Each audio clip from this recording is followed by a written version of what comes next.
Hello, I'm Rebecca, and this is the story of how I cycled to every place in Leicestershire as something to do between finishing my university degree and starting work. Obviously, it started with some planning, an Excel spreadsheet with the list of places in Leicestershire and a screenshot of a map with some scribbles, splitting the map into days and working anti-clockwise around Leicestershire from the west. The border of each day was basically split using roads that I didn't want to be riding down or across very often.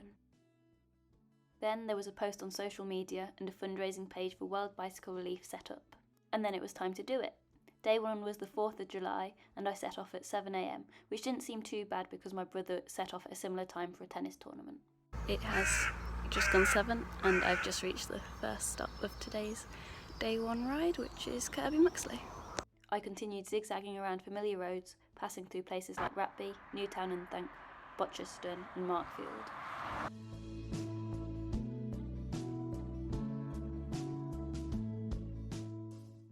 I enjoyed learning about the history of places and how the names had changed over time, and I thought the mosaics in Ellistown were cool.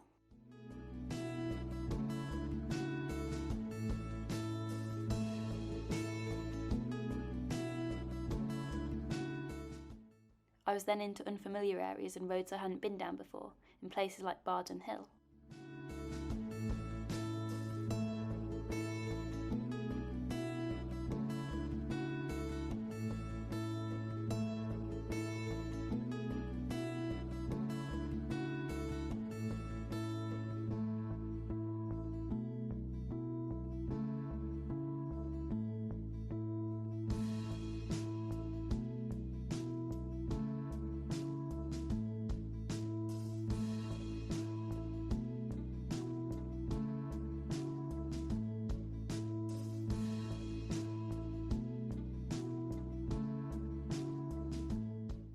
This is my side of Leicester, so I quickly got back onto roads that I knew and enjoyed riding through Ashby de la Zouch, which was decorated with lots of England flags because England had just won some football match.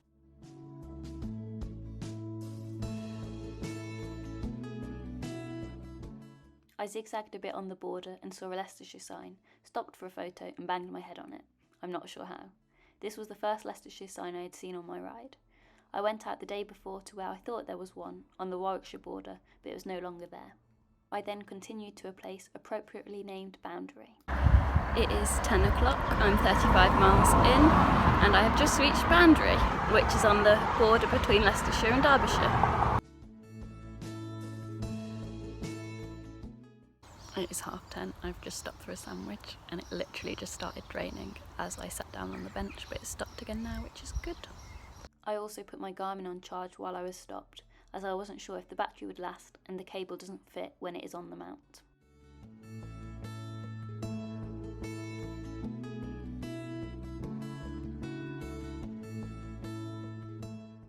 Stretton-on-le-Field was probably one of my favourite place names that I visited on day 1 and was somewhere I hadn't even heard of before. Then it was back to familiar roads for a while.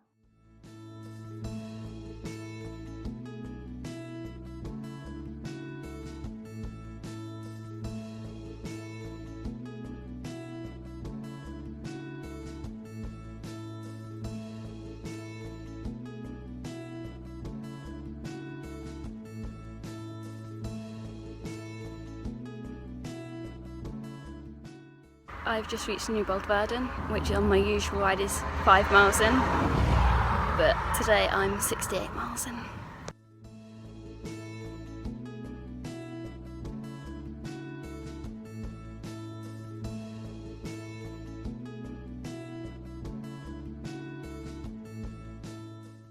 I stopped for another sandwich in Barlaston and then got moving again. I liked having sandwiches because I can stop wherever I want and whenever I feel like it, rather than relying on cafes at a set distance into the ride.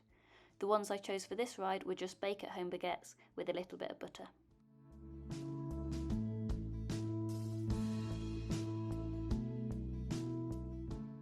I've just reached Barton in the Beans, and that's my first page of places for today ticked off.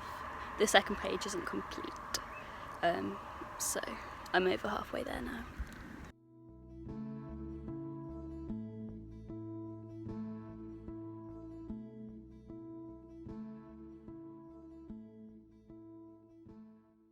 Norton Juxta Twycross was another place that had a cool name.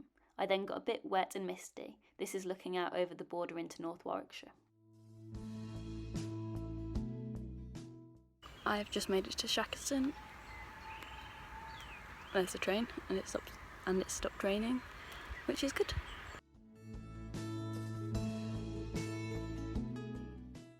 This is the one road I didn't recognise when I edited my GoPro footage, and it was only when I rode down it again later that I knew that's where it was taken. I just hit 100 miles and reached Sibson. I've got a couple more new places to ride to, and then I'll be looping back home through like Market Bosworth and Mallory, which are places I ride to regularly. Atherton was the A of my A to Z challenge from 2020, so it was nice to ride through there because that challenge was the first that I was ticking off places and fairly long rides relative to the distances I was usually riding.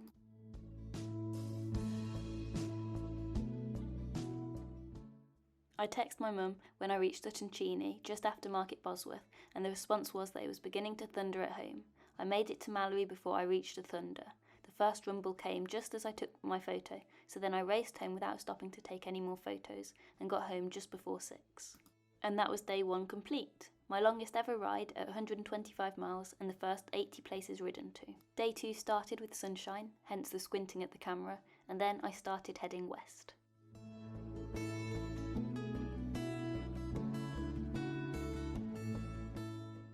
Day 2, and I've just started with the 3 places I would have done yesterday, and I went through but didn't stop at for photos because of the thunderstorm.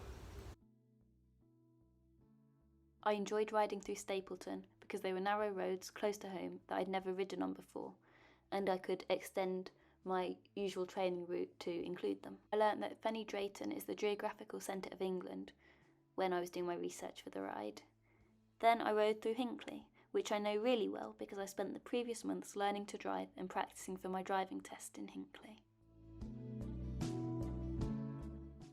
And this is Burbage, in case you can't read it. Stony Stanton is another place I ride to regularly, and I really enjoyed the decorated bollards.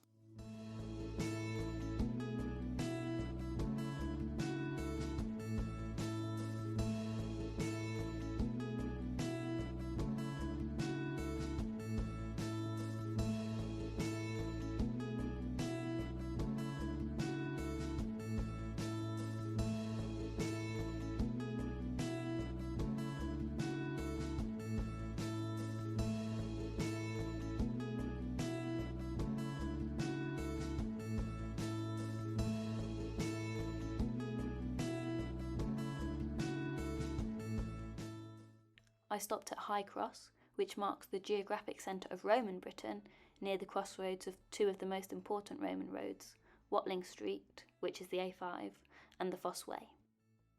It is about 12:30 on day 2. I'm about halfway through for today, and I am at High Cross.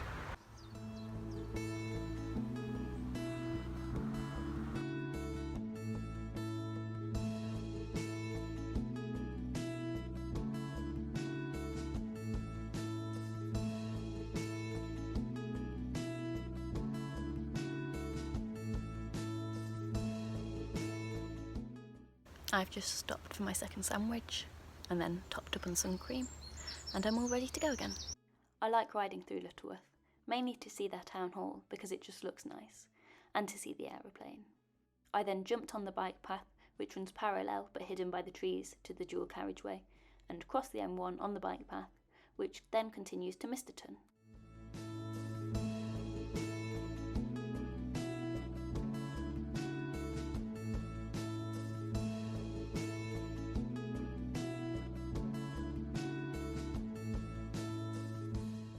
Misterton is one of the favourites in terms of cyclocross venues in the Leicestershire League, so it was quite nice to ride there.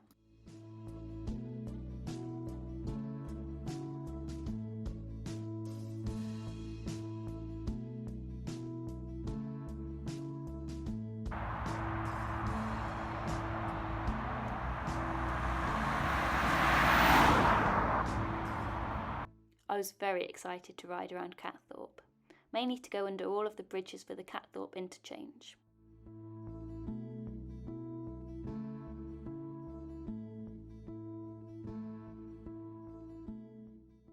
I've just made it to Catthorpe, which is 75 miles in and the furthest point south on today's ride. And Catthorpe was in fact the furthest point south in Leicestershire overall that I visited.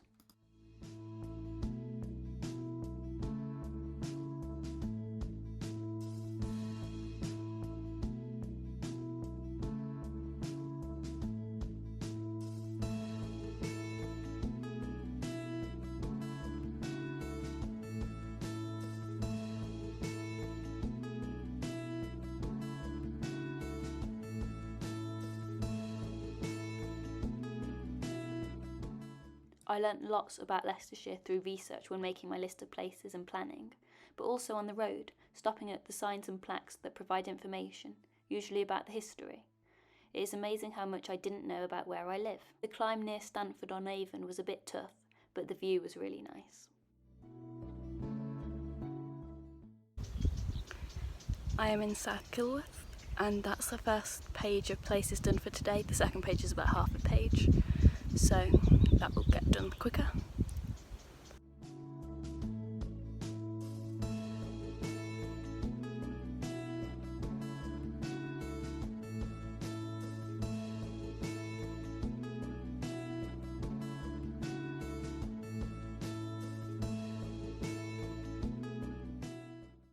I thought the little library in the telephone box was a good idea, but I didn't stop to pick up any books, obviously.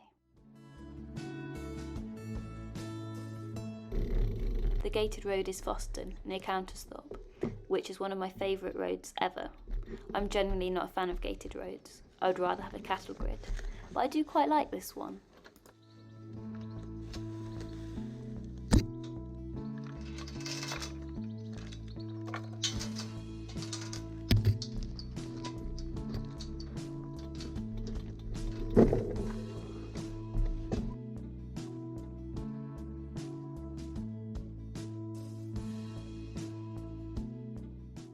From Countersthorpe, I try to up the pace and bring my average speed back up to 15 miles an hour.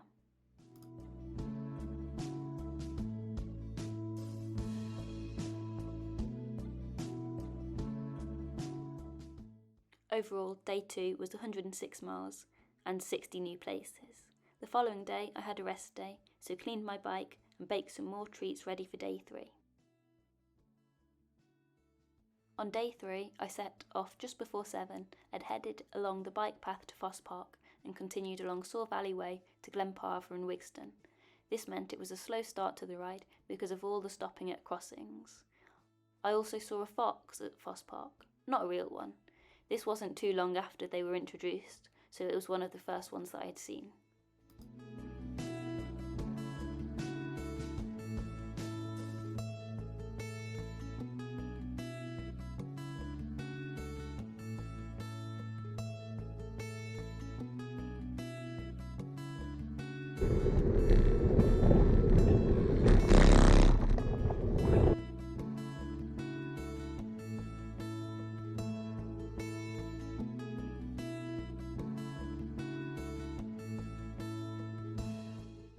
The roads at the start were roads I'm familiar with, but don't ride regularly.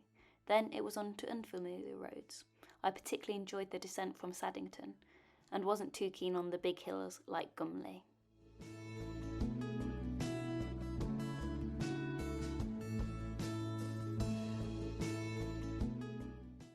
It was definitely an experience riding through a field with cows in.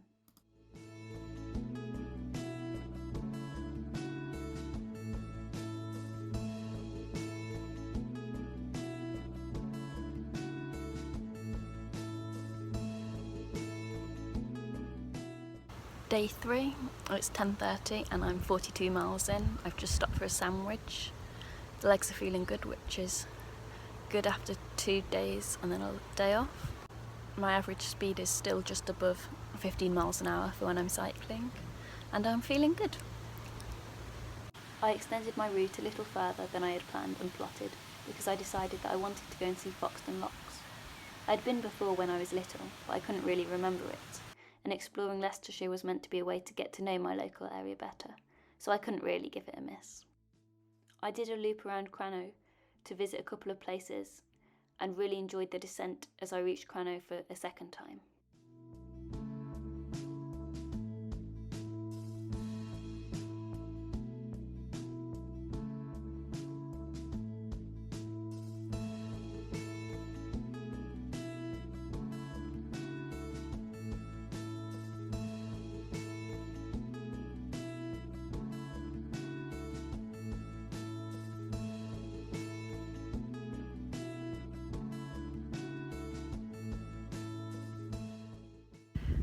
almost halfway there.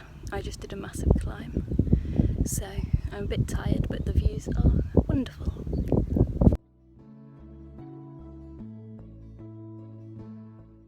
I then descended back to Drayton, which was another amazing descent, and reached the smallest church in Leicestershire. It is 20 to 1 and I've just reached roughly the halfway point, which is Brinkhurst.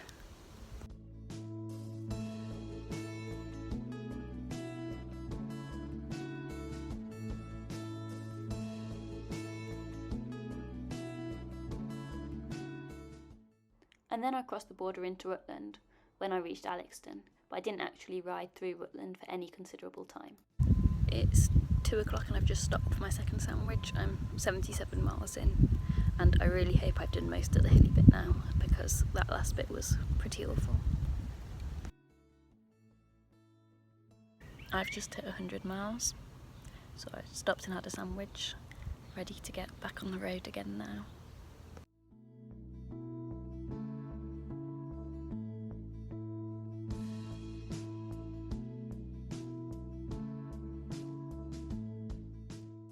It is 6 o'clock, I'm 115 miles in and I've decided to take a shortcut. So I headed home through Oadby and Wigston, which meant my total for the day was 130 miles and another 70 places. Day 4 started with a trip through the city centre to Thurnby and then to the places I missed out on day 3. This bike by the Keyham sign was quite cute.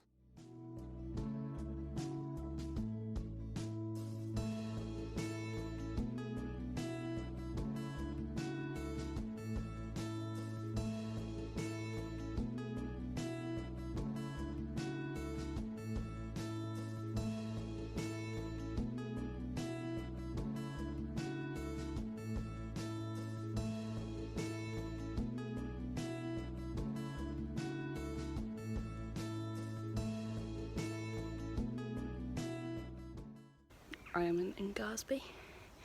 This was one of my favourite descents from last year when I did A to Z, but it's quite a lumpy road. And by lumpy, I mean up and down, and I did it in both directions as I continued to Houghton on the Hill and then turned around. I've just reached Houghton on the Hill, which was the place I should have done yesterday, but now those 2 places from yesterday are all done.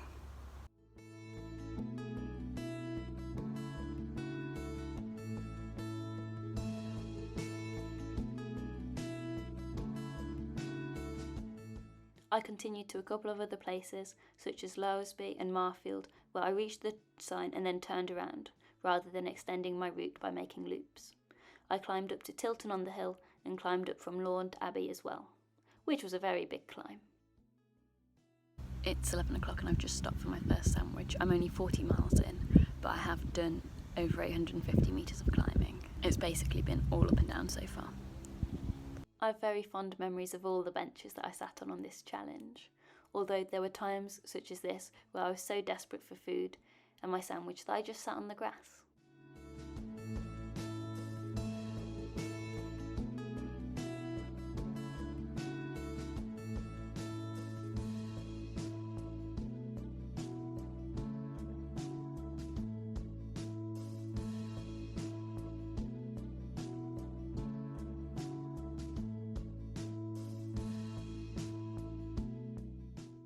I am about halfway now, and it's got a bit easier since 40 miles in. It's less hilly now.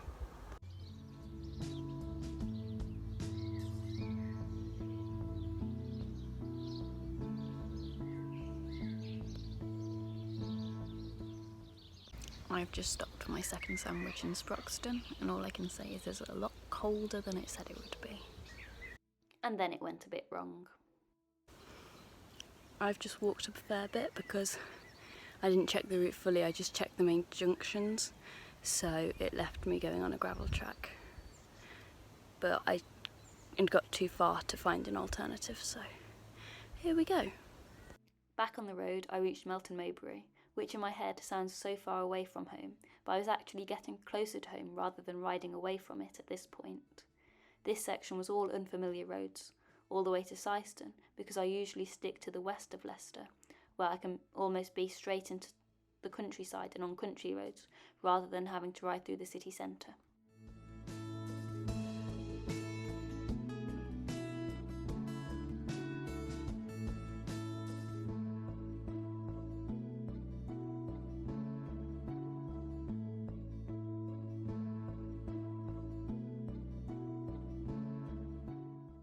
I reached Syston and then decided I would follow the bike path back to Leicester rather than following the route I had planned, which was actually a decent bike path and a fairly direct route which was easy to follow.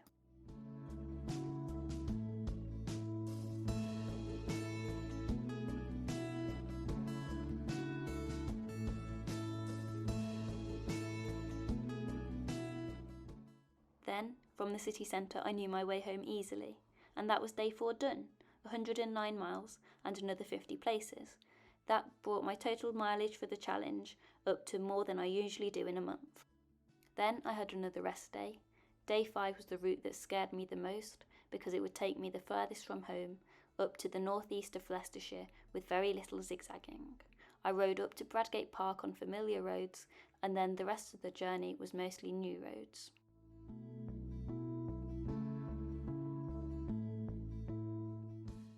This was a Saturday, and the morning seemed to go a lot quicker, probably because I saw a lot more cyclists on the roads rather than just cars. It was also mostly smaller roads, which was nice.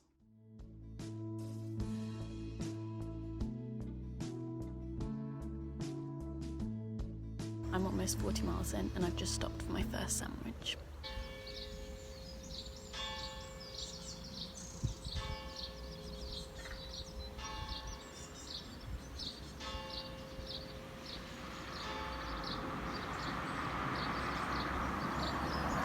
Watnabe was the W of my A to Z challenge, so a few of the roads were familiar. I also saw some familiar faces, as I saw a group of the youth girls that I knew from racing and parents out on a group ride. I'm not sure if they recognised me though. This route also contained a few more little loops than previous days, so rather than zigzagging, I was doing a loop around somewhere, then getting back to a place I had already been to, before moving on and heading further northeast. I had plotted these to be in the first half on the way out, so that the way back was a bit more direct.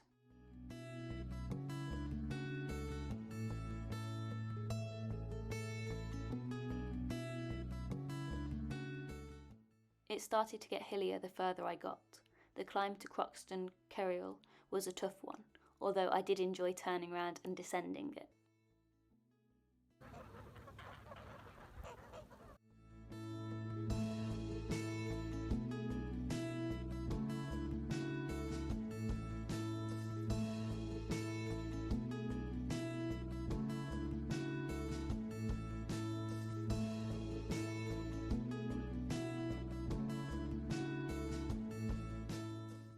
I then reached Belvoir Castle, which was somewhere I had cycled to before, but from Nottingham when I was at university, not from home.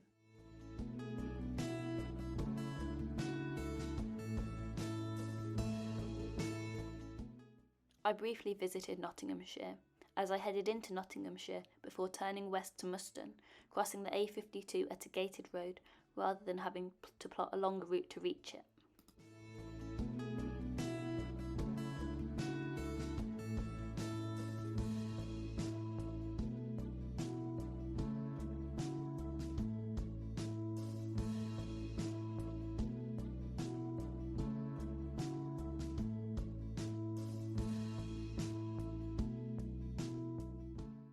I am 80 miles in. I just stopped for a sandwich. I'm almost at the furthest point north, which is good because then it's almost a straight road back with very little zigzagging, but still about 40 miles. These little ducklings were just too cute, so I had to include a video of them, although you can hardly see them, they're so tiny. This sign in Nether Broughton was one of my favourites. It is 4 o'clock and I've just hit 100 miles.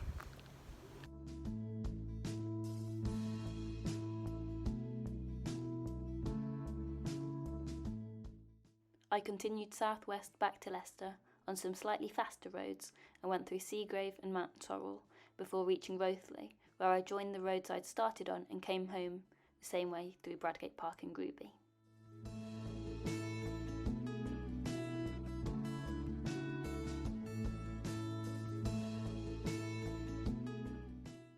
Day 5 was 126 miles and another 60 places. Day 6 was the last big day, and once again I set off in the sunshine. I started by riding through Groby and up and over Bradgate Park to reach the first new place, which was Cropston. Then it was mostly familiar roads, either from my time in Nottingham or my route from Nottingham back to Leicester, which was a journey I did a couple of times when I was coaching in Nottingham in the summer holidays.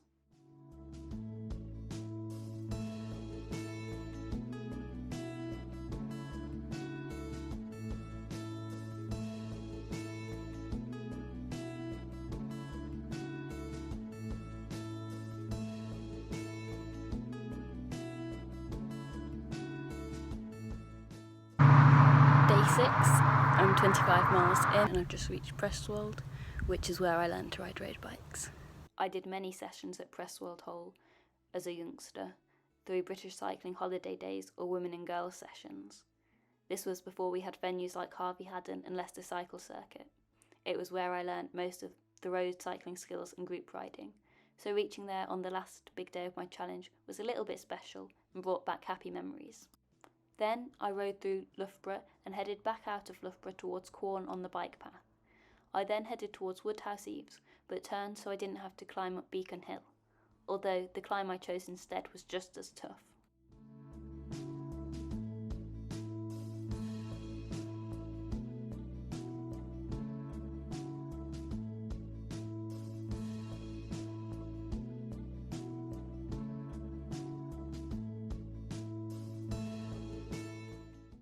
I reached Kegworth and then turned around and headed past the airport and Donington Park.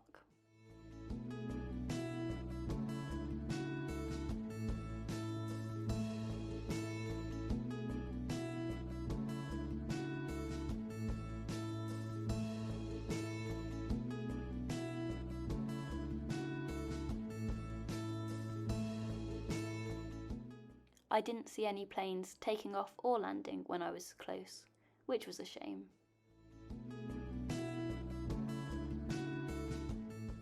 Then I reached a section that I was a little bit worried about, the bike path from Lockington, which goes alongside the A50 and down to Cavendish Bridge, but it turned out all right. I only went the wrong way once. I like to street view my routes first, but sometimes you can't do that with bike paths, so I just have to trust that it will be okay on my road bike, or I'll have to walk a bit. I then used a different bike path to get from Cavendish Bridge back to Castle Donington. That's the bike path back to Castle Donington done, so that's the most stressful part done. I did a bit more zigzagging around some tiny places like Churchtown and Farmtown, but it was getting tough at this point. I got back onto familiar roads when I reached Griffey Dam, as I had done some group rides here with the ladies from Colville, Wheelers and Beeston. I kept pedalling to reach Whitwick and some slightly more familiar places, and then I rode through the first few places I had been on day 1 to get home.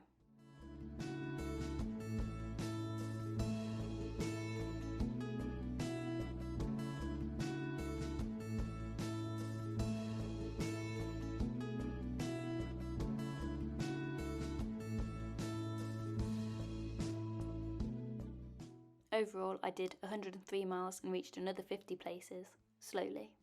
I didn't have a rest day after day 6 because day 7's ride was tiny in comparison, and I gained a riding buddy in the form of my little brother. I only had a few more places left to visit.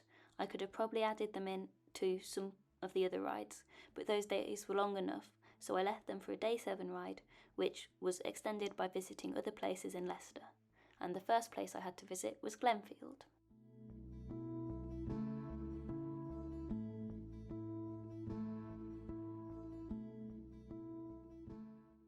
I then stopped by Leicester Cycle Circuit, and we headed to our old secondary school. Shout out to Andrew, who remembered the road was temporarily one way before we got there, so we changed our route to go down the A50.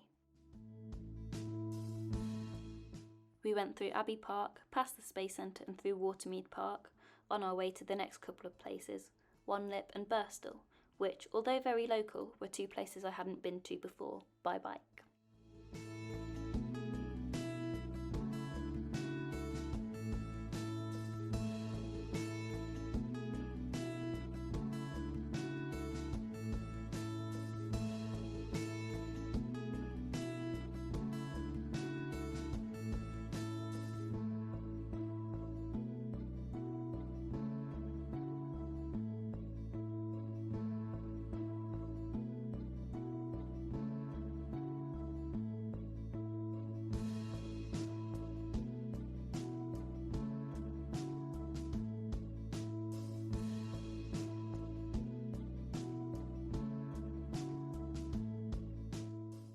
I really enjoyed having company for this last ride, and it meant that I got some good GoPro footage from the back of Andrew's bike.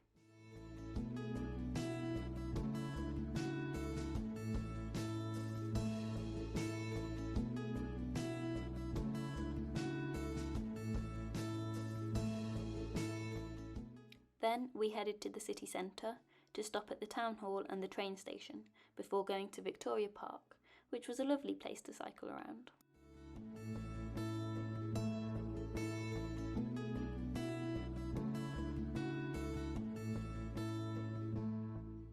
Every single road sign. Yeah, road sign. Yeah, but because we're just doing Leicester, I select places in Leicester. These are the places I've selected.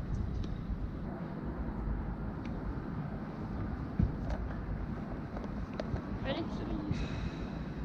Leicester shops so easily. Okay, Andrew, I'm ready, dude.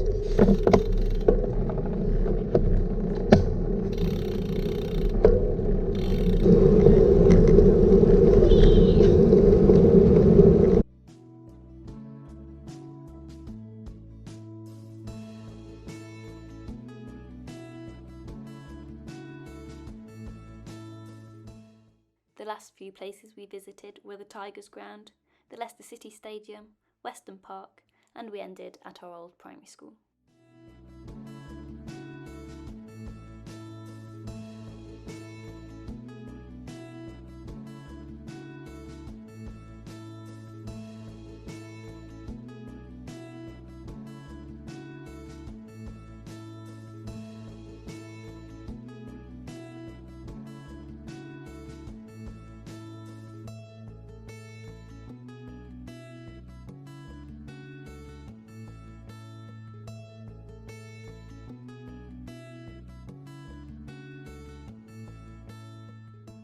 Then it was one place left on the way home, Leicester Forest East, every place in Leicestershire ridden to, challenge complete. The evidence of all my hard work were some tatty tick lists, complete with pink ticks from my travels, and a photo of a sign from pretty much every place. Finally, I'd like to say a massive thank you to everyone who donated to my World Bicycle Relief fundraiser. I raised £1,376, which is equivalent to 11 and a bit buffalo bikes.